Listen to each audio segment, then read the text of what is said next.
It's finished here. Bournemouth 1, Tottenham 0. An absolutely shambolic display from Tottenham Hotspur. And, you know, the excuses are starting to run out. That was one of the worst displays, if not the worst display I've seen under Ange Postecoglou.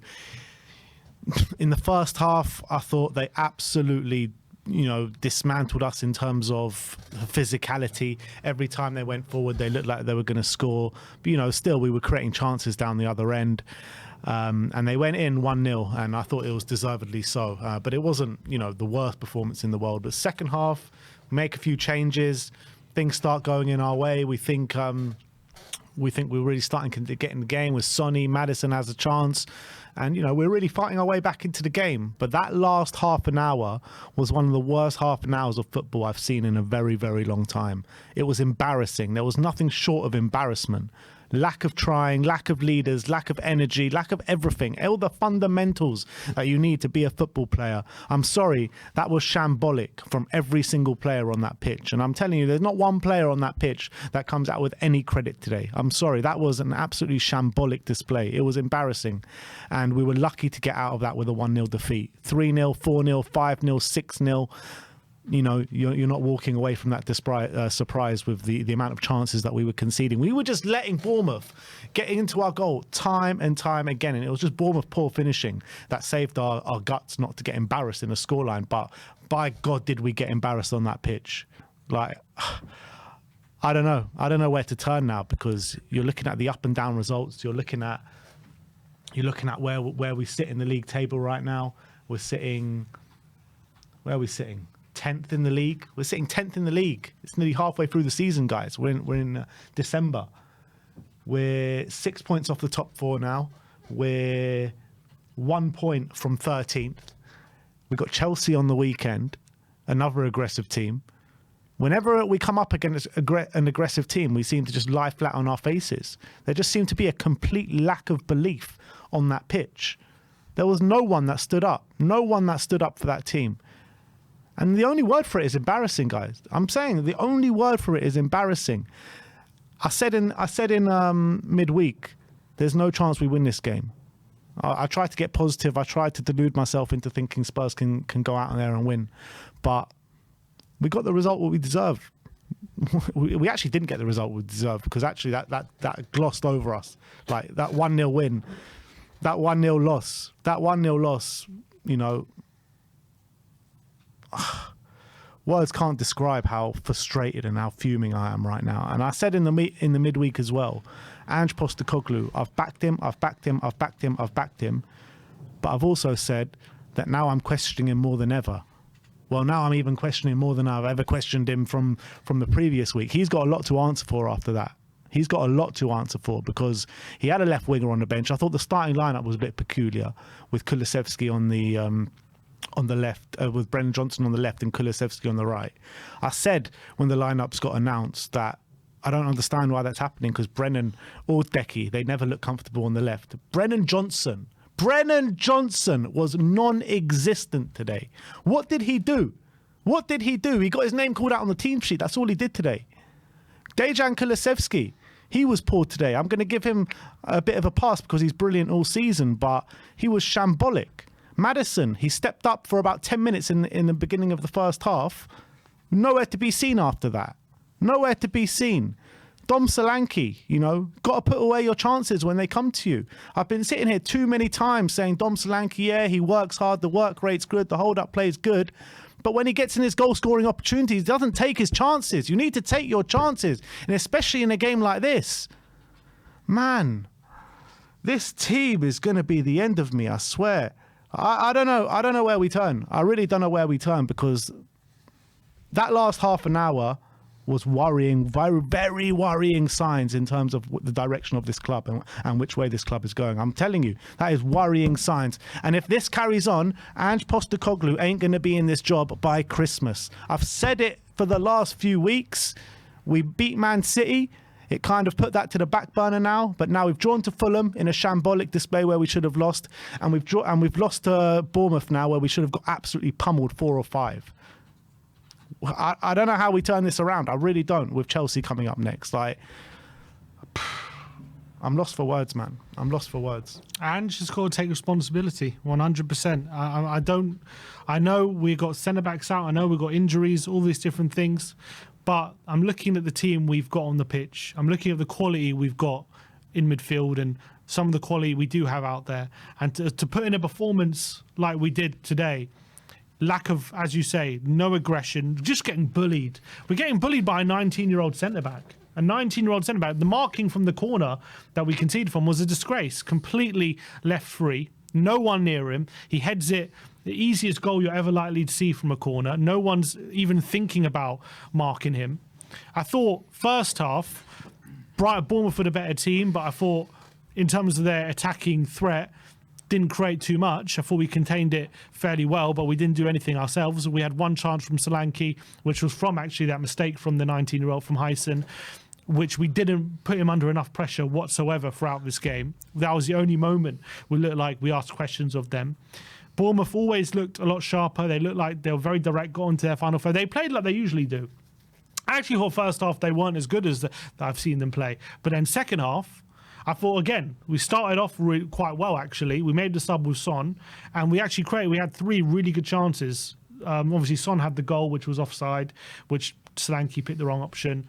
Maddison had that chance, which he tries to bend it far corner, and it goes wide. Porro has a volley, which Kepa makes a save. And you're thinking, okay, we're getting back into this game. And then Bournemouth make a sub. They bring on Utara. And I don't know, they must have made a few tactical tweaks or something, because that last half an hour from Spurs was some of the most embarrassing, unorganised, just pathetic, weak football that I've seen from us since Ange has taken over for a very long time. We look completely all at sea.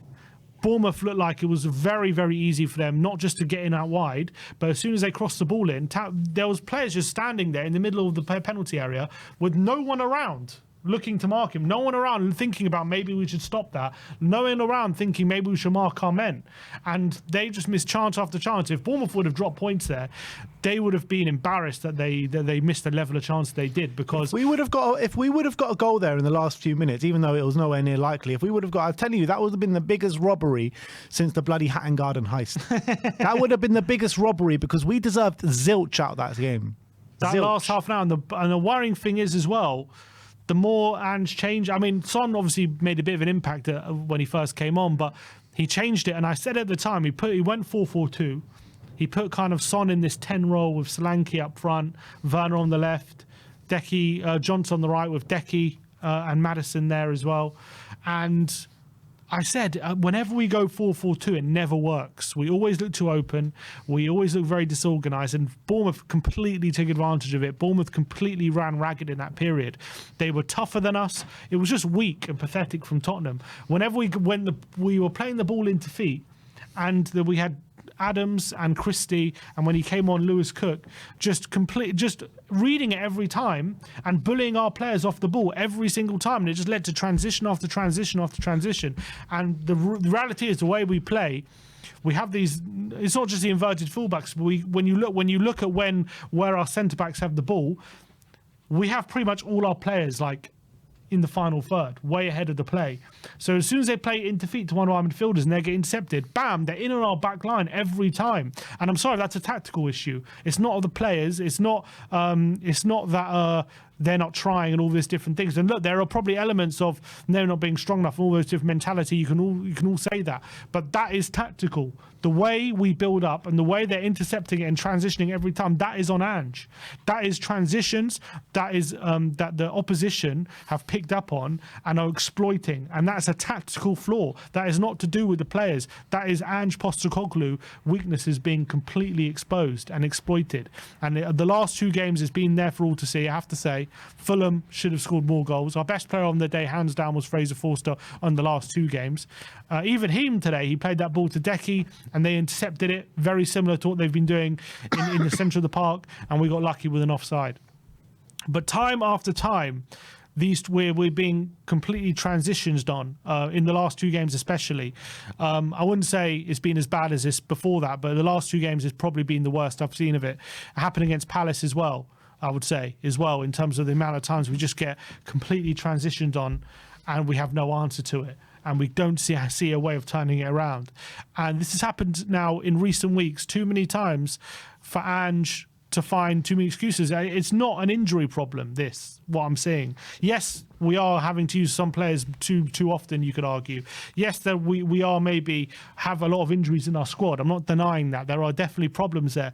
But we've got players on the pitch that are capable of much more than what I'm seeing from how they're performing. We've got a lot of quality there, and we are very much being exposed. Today was very much, in my opinion, the way I saw it, was very much a tactical outdoing. Very much so. I do 100%. think that I agree with you. I do agree with you 100%. But I also think that, first of all, Ange has to take the main flack for today and the main culpability 100%. But you look at some of the players and the attitude that some of the players and the quality that some of the players were showing today, just being able to be brushed aside so willy-nilly, no aggression, none of them looked like they wanted it. It was just like embarrassing. Like how can these professional players getting paid that much put out dross like they did today? Like some of the passing, some 2-yard passes were absolutely a joke, man. Absolutely a joke. There's a video here, Ange is confronting a fan, it looks like, at the end of the game. I'm just trying to see if I can hear what they're saying. Big boos from the way end. Obviously, it's getting toxic. It's getting toxic, and I feel like it's getting to the end, man. He's saying calm down. He's saying calm down. There's fans in the front row. I can see here Ange confronting them, and these scenes are not nice. But it's mad. 2 weeks ago, we were beating City 4-0, and you're thinking, how can it get so toxic so quickly? I think toxicity. But it was getting toxic before that Man City game. That's the truth. Or there was a international break before then. Yeah, but we lost to Ipswich. We lost to Ipswich, yeah. But we beat Man City 4-0. And, it was a great performance. And that seemed to allay people's fears. And then these last two performances have been, quite frankly, some of the worst we've seen. Look, you look at the performances, yeah? Our last 6 performances. Galatasaray away. Yeah, I know it was a much changed side, but there was some embarrassing moments in that game. Galatasaray absolutely tore us a new one. Ipswich at home, absolutely embarrassing to lose to Ipswich at home. Then we go and batter Man City. Roma at home, we were getting carved open in that game in certain aspects. Fulham at home, 1-1. Definitely should have lost that game. Fulham were much better than us. And then it's this, performance level at the moment, in these last 6 games, bar the Man City game, have been nowhere near good enough. And we've heard what Decky says about, how special Man City is and the team can, and he always raises his performance for that game. Well, it's clear to me that the team, when they face the best, when they want to face Man City, they go raise their game. And on top of that, you had Man City, who were in a massive rut, losing 4 games in a row in the Premier League. I don't know how many games in a row it was in total, 3-0 up against Feyenoord and getting it 3 back in the last 50 minutes. Man City were in a massive rut that played a massive part in that game. There's no two ways about it. So Spurs are in a very, very sticky situation at the moment. What do we do? What do we do? Because we're going into a very pivotal part of the season. If these results carry on, that's it. The league season's dead. Right, it's dead. Top four is going to be if it's not already, an absolute pipe dream. Well, top 5 could be Champions League, so you could aim for 5th. But that's obviously not an improvement on last year. But you have to hope for 5th and see what we can do in the cups. But at the end of the day, I don't think changing the manager right now is going to improve things in the short term. You could obviously change the manager and then go for a different way of playing, and that's going to take time to adjust to and all these different things.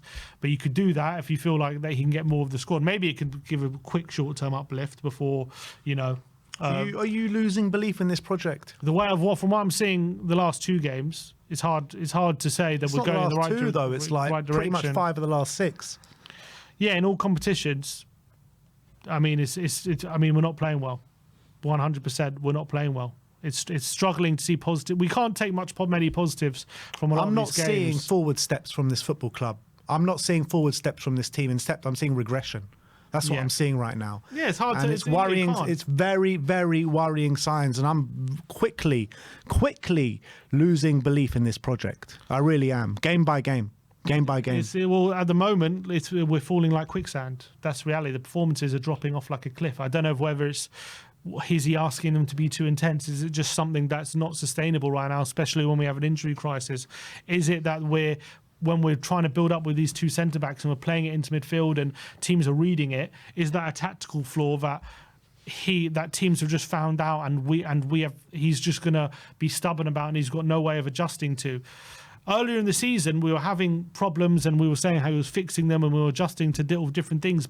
And over the last, as you say, 6 weeks or so, the performances have not been good whatsoever. Since that Villa game, and the Man City game has been very much the outlier. It's been very much a game where that's been the exception to the rule, because the performances have no doubt about it. They're not there at the moment. We're conceding way too many chances. We're not controlling games whatsoever. Right at the beginning of the season, we were losing games, but at least we were controlling the games. We're not controlling them anymore. We're completely giving up control to the opposition. That last half an hour, Bournemouth were popping it around. They were the ones in control. They were popping around easily. They were transitioning on us. They were finding all sorts of spaces.